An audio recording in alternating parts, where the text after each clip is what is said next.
This is Justice Voices, stories that need to be told, voices that need to be heard. Welcome to Justice Voices. I'm David Risley. Our guest today is Eddie Bocanegra, who's Senior Director of an innovative violence prevention program of Heartland Alliance named READI Chicago. Mr. Bocanegra, welcome. Thank you, David. It's really a pleasure being here today.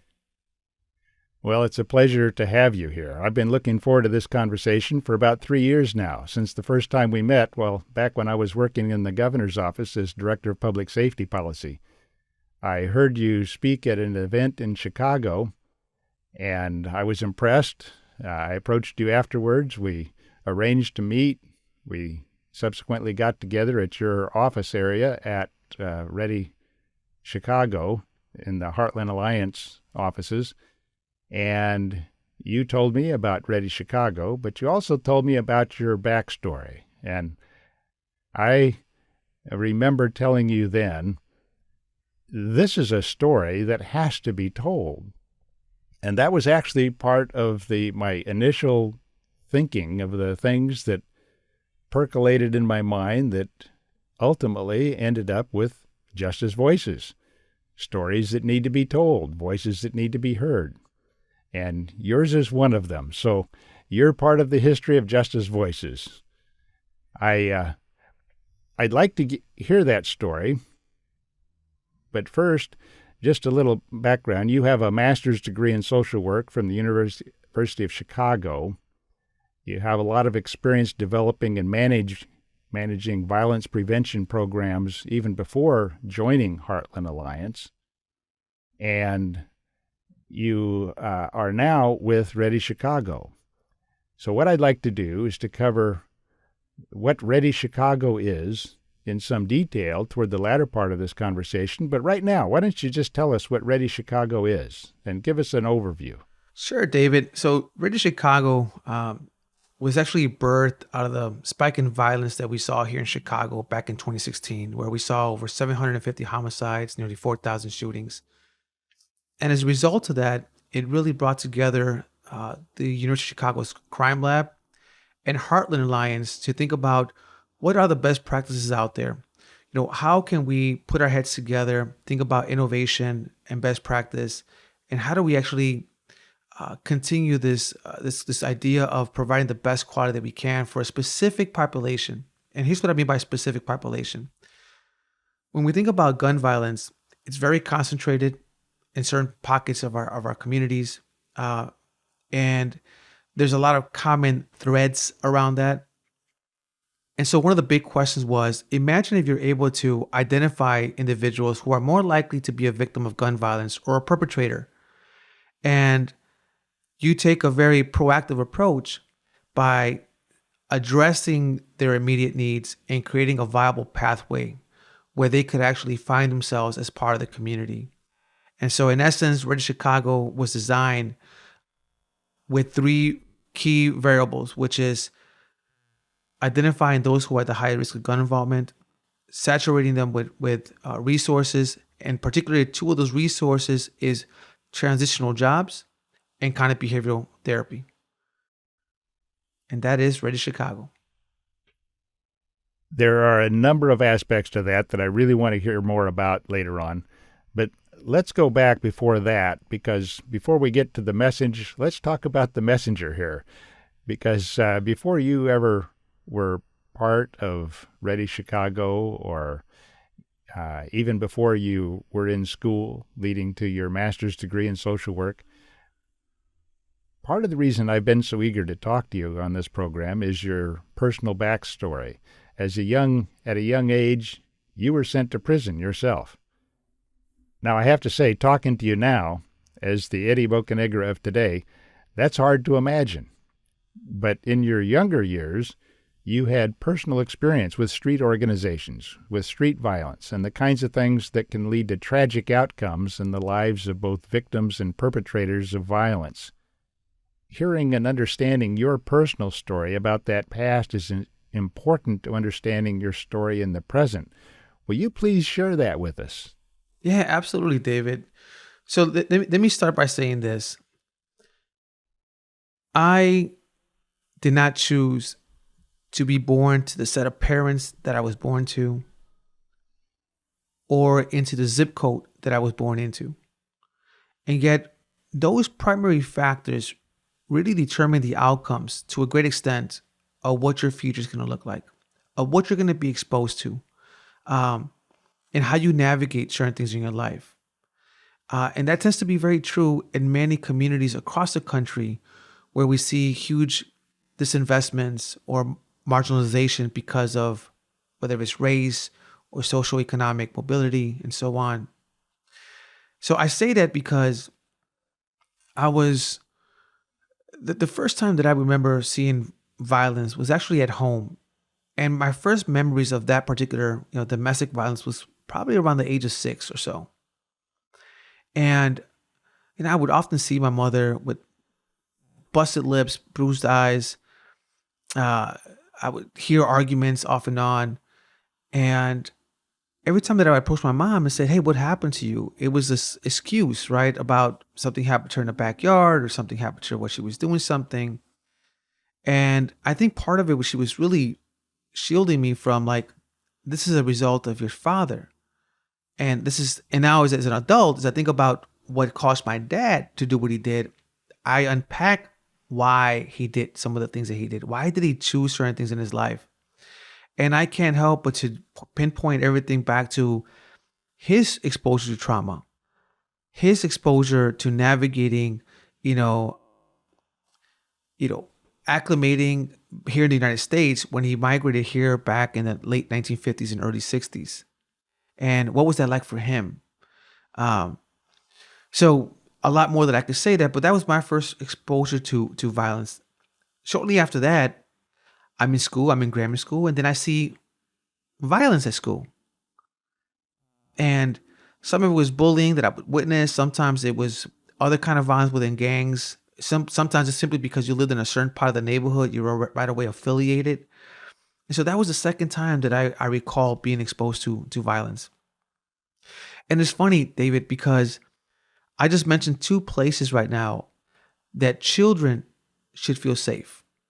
And yet these 2 places, I felt none of that.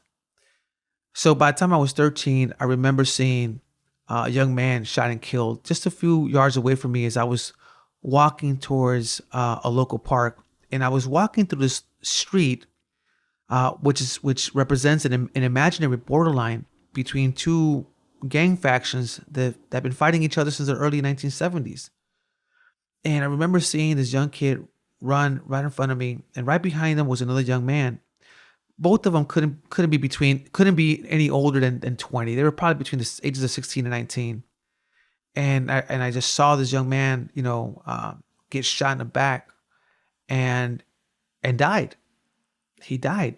I say he died because I didn't see him moving. I didn't see him do anything. It was just bleeding to death. And I remember how I reacted to that. And of course, I was startled. I was afraid. And I saw the neighbors' lack of approaching this young man who was on the ground. And just a few minutes later, which felt like an eternity to me, I actually walked away and ran through the same courtyard that this individual and his friend were at to get to my baseball game. Long story short, I recall sharing this with my teammates, sharing this with my baseball coach, and the questions that were asked were, what gang was he from? What was his nickname? And that kind of stuff. And there was no conversation with my peers about, are you okay? Nor my coach. And then when I went back home, there was no conversation with my parents about what I just witnessed. And then the following week when I went to school, there was no conversations with school counselors or teachers about what I just witnessed. And it's almost like it never happened. So the following year, I joined a street gang. And people, right, your listeners, David, have to understand, when we hear the mayor of Chicago or other mayors or people in government say, we got to eradicate these gangs. We gotta suppress them. We gotta lock them up. I think too often we forget who these individuals really are and what their story really is. Because the following year, as I mentioned, I joined the gang, and there were primary two reasons why I joined the gang, and these seem to be true across the country. One was that I wanted to protect my siblings. I was the oldest of 5, and I didn't want the gangs to recruit them. That was primary reason number one. Especially as I was getting older, I was being exposed to more of the streets now.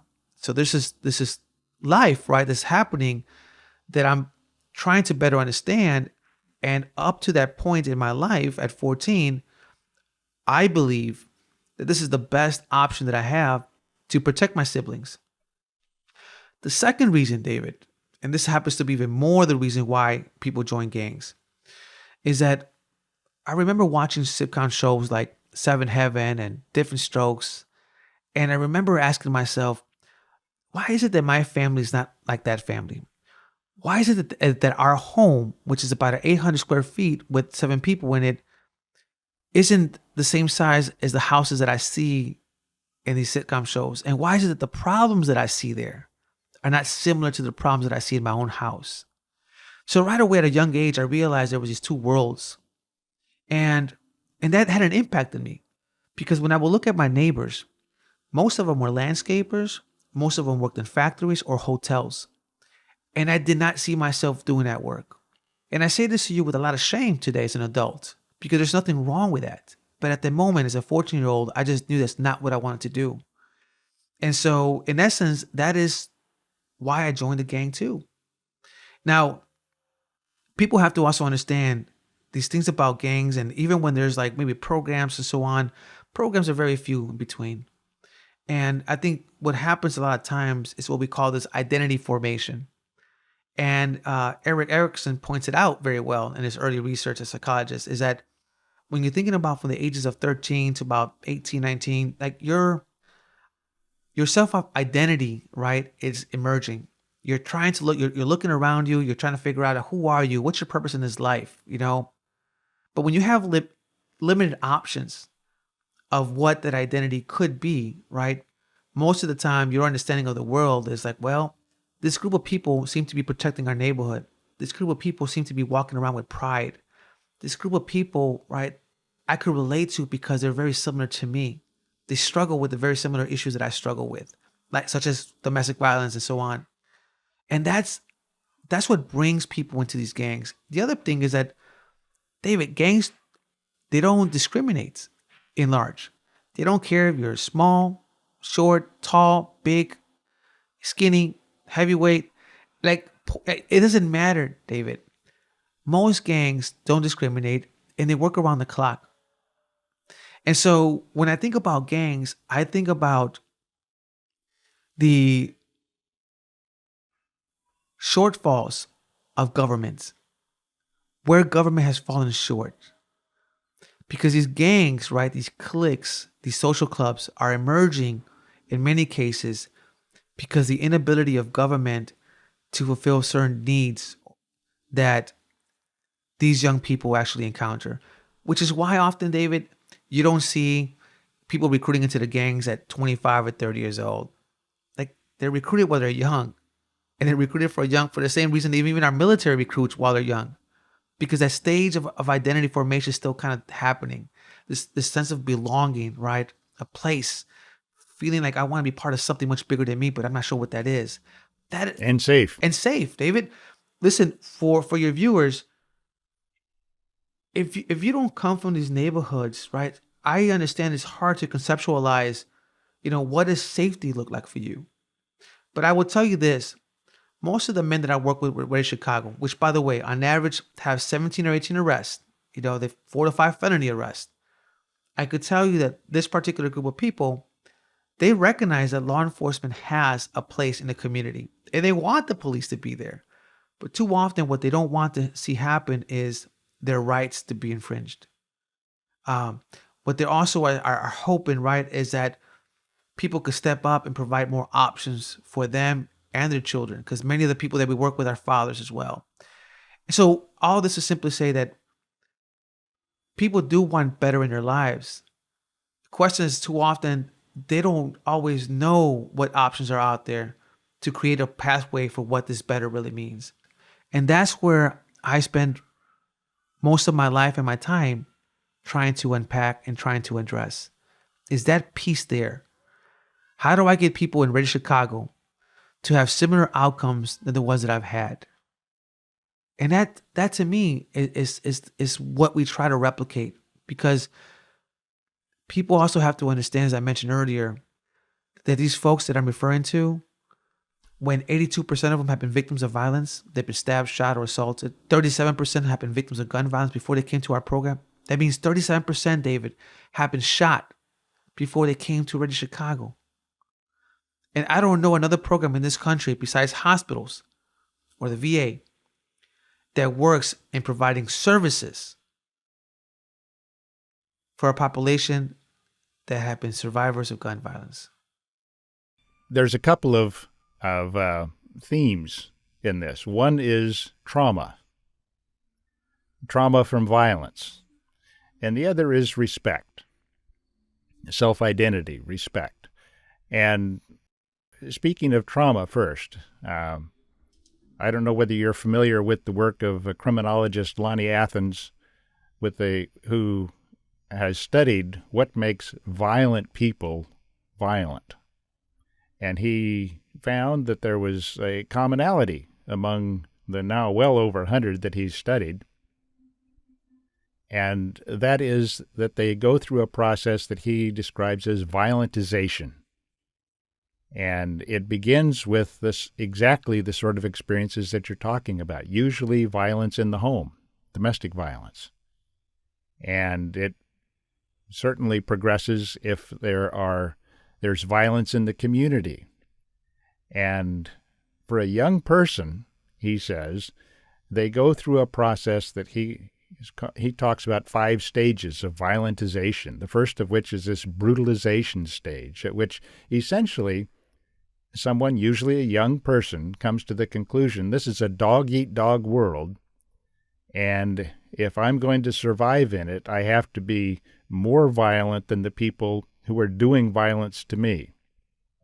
And he talks about the humiliation of being weak, of feeling helpless, and feeling the need to somehow come up with solutions to this problem of violence and the trauma of violence. And it leads very rationally, very logically, and very progressively toward a decision that I need to become a violent person myself, a person who is feared so that I can be safe, so that I can protect my family and the people that I care about, my friends.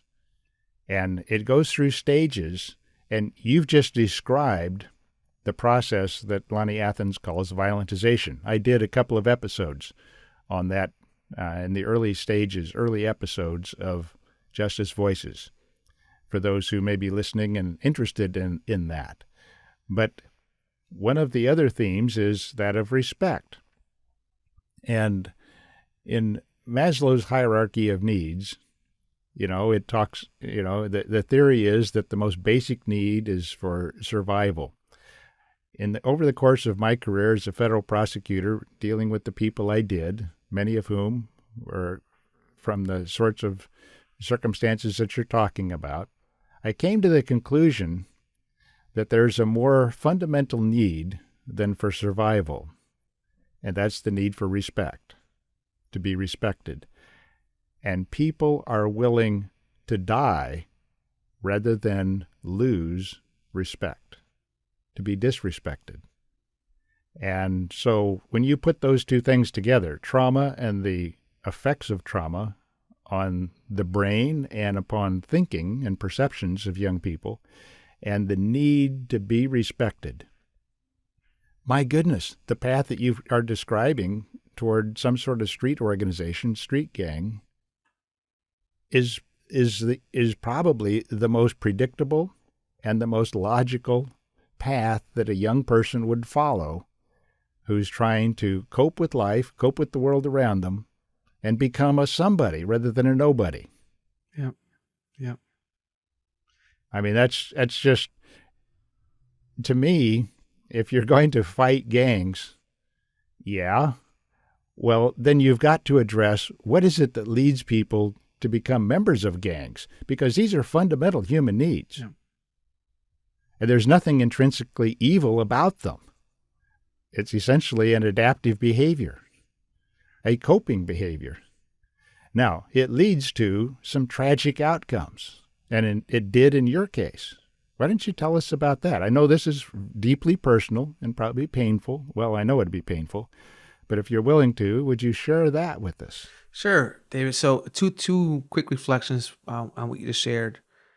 There's a professor by the name of Elijah Anderson who wrote a book, The Code of the Streets. And he's a sociologist. About 20 years ago or so, he was studying some groups here in Chicago. And one of his conclusions, right, or something that I took away from this book that has not changed, which he just highlighted just a second ago, is this idea of respect. We have to think about this. Like, David, you worked in government. You have so much tremendous social capital. I'm sure your listeners here are probably people that you've known for some time that respect you, right? Respect your points of views and so on. And if you were to be in trouble, right, there's people you could reach out to and say, hey, I could use your help here and so on. And that's your form of social capital. And then there's also capital financially, right? You work hard, you've invested, right? You have your own home and that kind of stuff. Well, for a lot of people that come from our neighborhoods, the West Side, South Side, Chicago, and even pockets in the North Side, we have to understand that our social capital or financial capital looks nothing like yours or most people in our state. And what Elijah Anderson points out is that one form of capital that for people that we serve within READI and others, right, that come from these neighborhoods, is really about reputation. Reputation is your capital. And the way you defend that reputation, right, as you pointed out, it's by acts of violence. And when you ask a lot of our guys, right, they'll tell you, I don't want to be a victim. I'd rather be the aggressor. I'd rather be the perpetrator. Because once you're a victim, people have to understand this. Once you become a victim, you have opened yourself up for the rest of your community to further victimize you. And that is true, David. That is so true. The other thing that I'll point out, there's a researcher, I believe he's still out of Texas right now, but was here in Northwestern for some time. And Bruce Perry. And he did a lot of studies by using CAT scans and brain scans around what does a 13-year-old kid who grew up in Northfield, Illinois, looks like compared to a 13-year-old kid who is growing up in Little Village or in North Lawndale, Inglewood, who are exposed to chronic violence. Brain scans. And what they determine, right, through these scans is that the young kid who might be growing up in the north suburbs, their developmental stages, right, the way the brain is still kind of evolving, right, and developing is perfectly natural. When you look at somebody who's exposed to chronic violence, chronic trauma, you see that brain much smaller. And so what does that mean, right? Sometimes that means that people are misdiagnosed. Sometimes that means that people have a harder time to cope, to respond to certain situations, right? To grow that empathy as well. And those are all issues that our communities are grappling with as well. Now, even within the context of these communities, to be fair, some people, they make it, they graduate, they get a good job, they move on. And the environment never really impacted them. And there's so many studies, and I know we're not going to debate about, whether it's nurture or versus nature. But at the end of the day, right, here's the bottom line. Environmental factors really matter. What you're exposed to, right? The kind of skills that you're given, that you're able to see from your parents or other loved ones, right, of how they cope really matters. And even when you have the best tools, when you're constantly being exposed to trauma, to violence, like it has an impact for you, both in the short term and the long term. And we see that even more so today, more so than any time before. We see it with veterans. We see people who've done prison time, that even after they served their time, in the military or in prison, and they come home, they're 55, they're 60 years old. A lot of that trauma that has gone unaddressed, and they thought that they had addressed, right? They thought they have suppressed it, actually comes back. And it has so many other health implications as well. So I wanted just to make sure that, people just understood that part. One of the things that is, it was one of my mantras that I kept repeating when I was in the governor's office, and I keep repeating it on this program, is that when it comes to criminal justice policy, it's imperative that we shift from a punishment paradigm to a problem-solving paradigm. Because the things that you're describing, you cannot punish your way out of these problems. That does not solve the problem. And prison itself is a traumatic experience, particularly for violent offenders who are usually put in with other violent offenders, which increases everything that is making them violent to begin with. And so prison, as a punishment, can actually produce people at the far end of it that are more dangerous than when they went in. If we are going to take a rational approach to being a crime fighter, well, it's not by, let's punish these people more, and maybe that will solve this community problem. If we just punish enough people harshly enough that somehow the community, the environment that you're talking about, and the responses of people to that environment will change. Well, that is irrational. Yeah. Now, I'm on my soapbox here, but I'm telling you that's one of the reasons Justice Voices exists, is to listen to reality as you're describing it, and for people to wake up, realize that a lot of what we do in our criminal justice system and policies is counterproductive. Yeah. It's not a rational problem-solving response.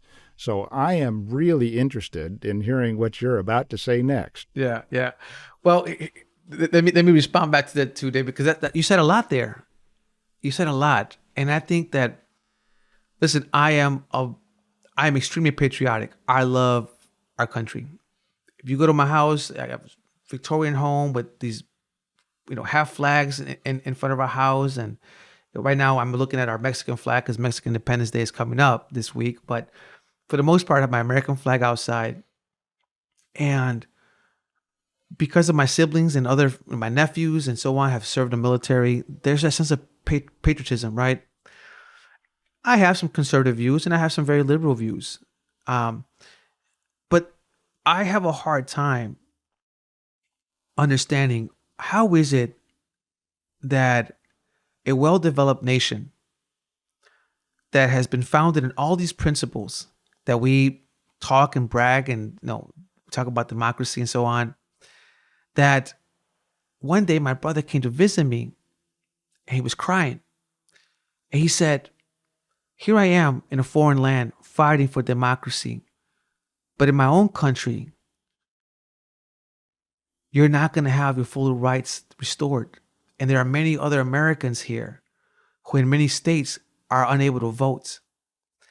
And so he was having these epiphanies, right? These reflections about he sacrificing his life and the life of his men, as he was a sergeant at the time, for someone else's, right to vote. And in our own country, people who've been formerly incarcerated, people who have a conviction, in some states you're unable to do so. And I know you had Martin Chamberlain, who's doing some amazing work in the space of criminal justice reform. And he's leading an effort called the Fully Free campaign. And it's sad that our state, our very own state here in Illinois, has is the state's second with the most laws that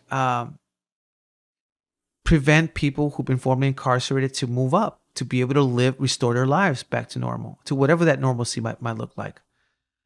And permanent punishment, he calls it. It is. It is, David. It is, because I've been home 12 years. I came home in 2008. I served 14 years and 3 months to be exact. And according to the judge, that's what I was sentenced. I made mistakes along the way. I made some good choices along the way. And never in a million years did I think that I would be in the position that I'm in right now. Before I left prison, David, I was paying for some corresponding courses at Louisiana University, where I was getting my bachelor's in economics. And I said to myself, nobody's going to give me a job because I have a class sex background. And so I got to create my own job. So I'm going to sell hot dogs.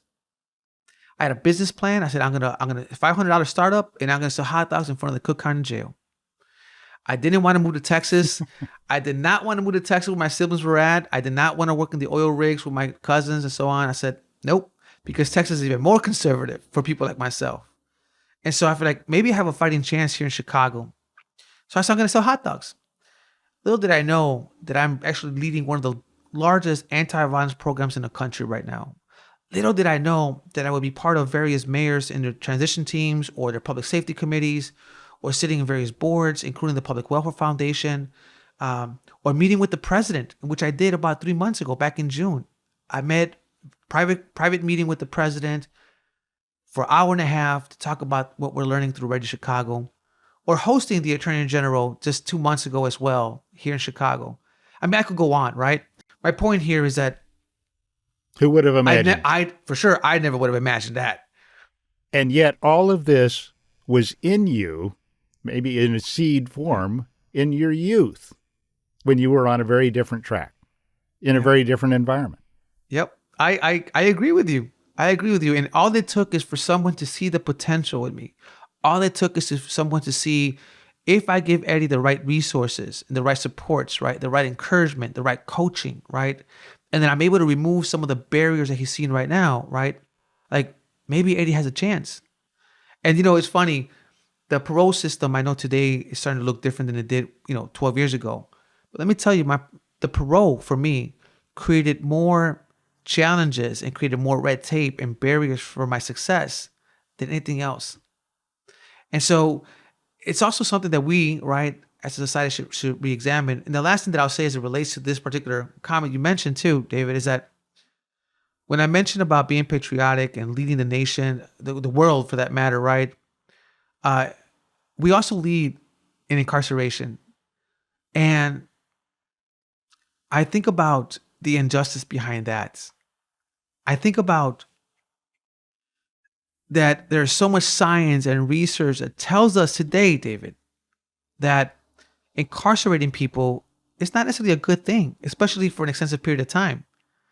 And so when people are under our care, right, they are under the Department of Corrections care or in any jail, what are we doing proactively to mitigate some of the challenges that led them to go to prison to begin with, whether you're an adult or a juvenile? Several years ago, I'm not sure what the number is today, but in the Illinois Department of Corrections for juveniles, IDJJ, our average cost was about $172,000 to incarcerate a juvenile. I'm not sure what the number is today, right? But can you imagine $172,000 per year to incarcerate a young person? Imagine if we use that money for something else, to support that individual through clinical services or through education. Well, for adults, the Sentencing Policy Advisory Council has done a study of the true cost of incarcerating adults, including emerging adults, here in Illinois. And they concluded that the true cost is about $70,000 per person per year. And when I was in the governor's office in fiscal year, I think it was 2018, I asked the question of the Illinois Department of Corrections, what's the median time that people spend in prison? I don't mean the mean or the average time, which gets skewed upward because of people who are serving very long sentences. The mean time, the median time, which is the hinge point for those who aren't familiar with the term, at which half the people serve less and half the people serve more. And the time, if I recall correctly, was 8 months. Yeah. Wow. Now, at a cost like that, I mean, that's just not rational. But the other problem is, I'm not saying that we should do away with prisons, because prisons serve an important function. Incarceration serves an important function. It interrupts a cycle of violence. It can incapacitate dangerous people. But I firmly believe that people should be incarcerated only for the amount of time necessary to incapacitate them until they are no longer a threat to the community if they were to be released. They need to be kept that long, but no longer than that. And that means it needs to be an indeterminate rather than determinate sentencing system. So these are all themes that Justice Voices explores, and we won't get into all of them here. But these are important issues. Now, you yourself ended up in some very tragic circumstances. Let's loop back to that. That led you to have a personal experience with what it's like to be inside Absolutely, prison. David. This episode is to be continued in segment 2, as Mr. Bocanegra tells his personal story of tragedy and redemption, which you can either view by clicking on the link below, or you can listen to the full audio conversation by going to the link to Justice Voices podcast, episode 12, on our website at justicevoices.org. And skip ahead to the time code at 43 minutes. In video segment 3 of this episode, also linked below, Mr. Bocanegra provides a fuller picture of the READI Chicago program and how it both saves and transforms lives that would likely otherwise be lost to either gun violence or prison. For more episodes of Justice Voices, please visit our website for full audio podcast conversations, or go to our YouTube channel for selected video segments. If you haven't done so already, be sure to subscribe to both the audio and video versions of this program, and hit the like and bell buttons below. There's a lot more coming that you won't want to miss. This is Justice Voices, stories that need to be told. Voices that need to be heard.